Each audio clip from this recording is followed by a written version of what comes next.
If I told you someone saves money every single month, never misses a contribution, and stays financially disciplined for decades, most people would assume that person is wealthy.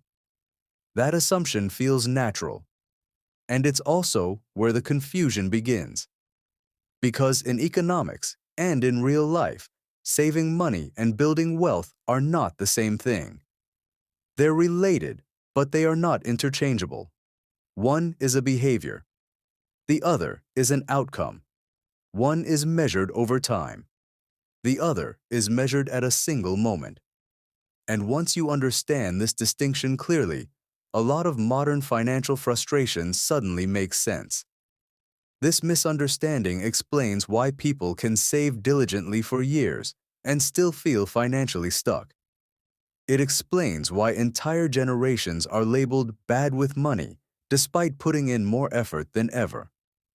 And it explains why two households with identical incomes can end up in completely different financial positions.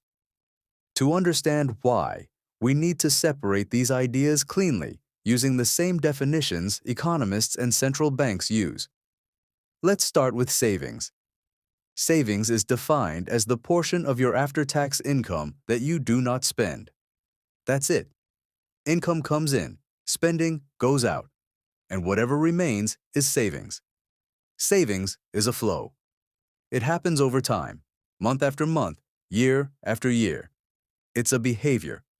It's something you do repeatedly. Wealth, on the other hand, is defined as your assets minus your liabilities, what you own minus what you owe. Wealth is not measured over time the same way savings is. Wealth is a snapshot. It's a balance sheet taken at a single moment. And this distinction, flow versus stock, is where everything changes. Here's the cleanest way to say it. Economists measure savings as the part of after-tax income you don't spend.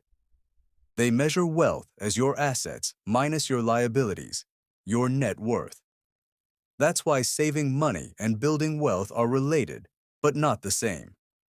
Savings is a behavior. Wealth is a balance sheet outcome. Once you internalize that, a lot of confusion disappears. Think of it like a bathtub. Savings is the water flowing into the tub. Wealth is how much water is in the tub right now. You can have a strong stream of water flowing in.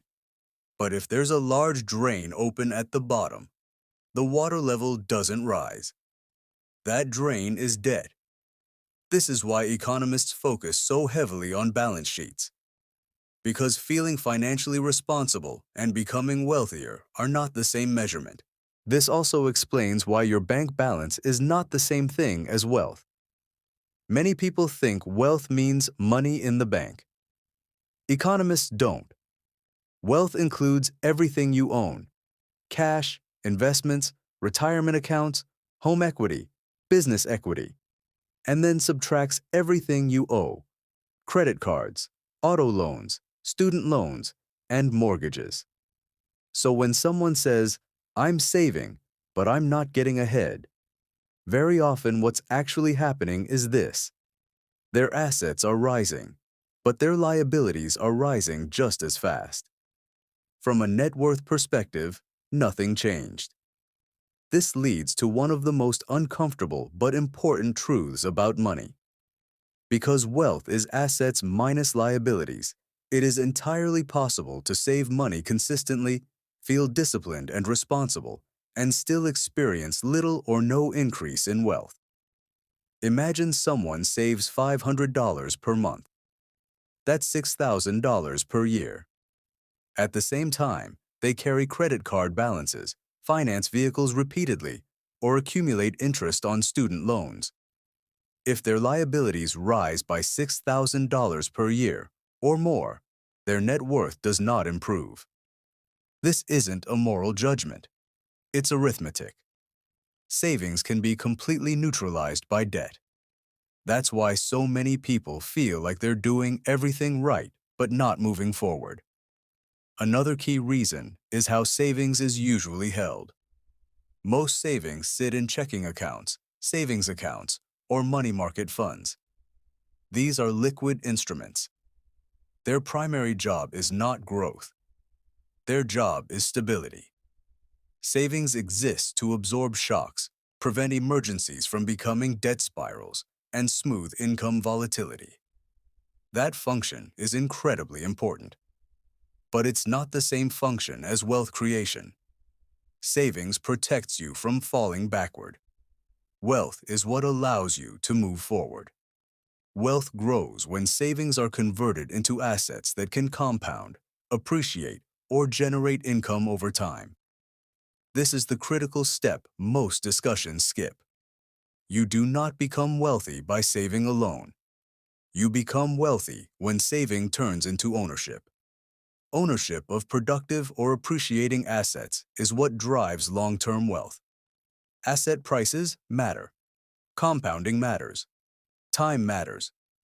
This is why two people who save the same percentage of income can end up in completely different financial positions. Imagine two households. Both save 10% of income for 30 years.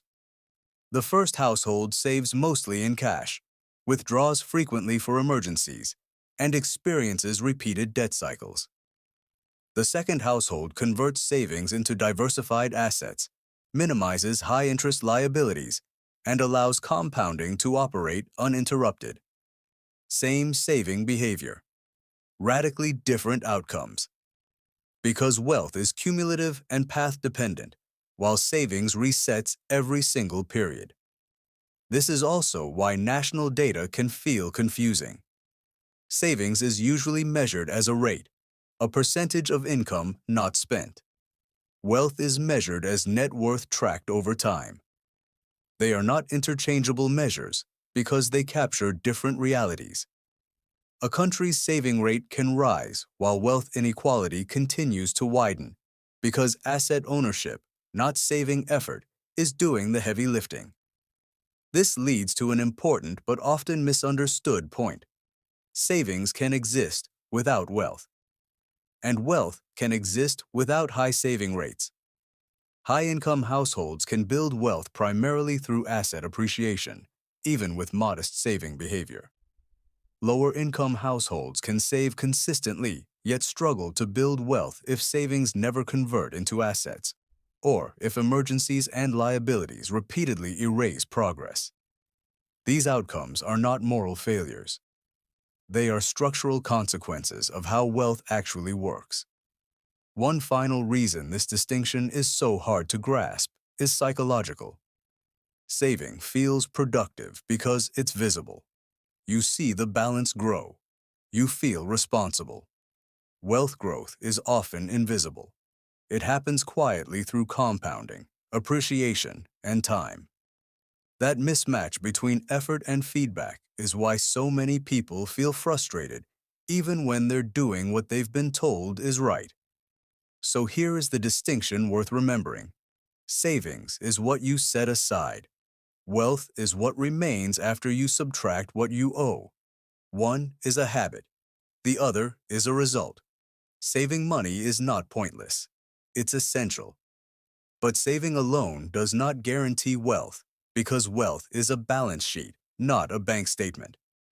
Understanding that difference doesn't make money easier, but it does make expectations clearer. And clarity is the foundation of real financial progress,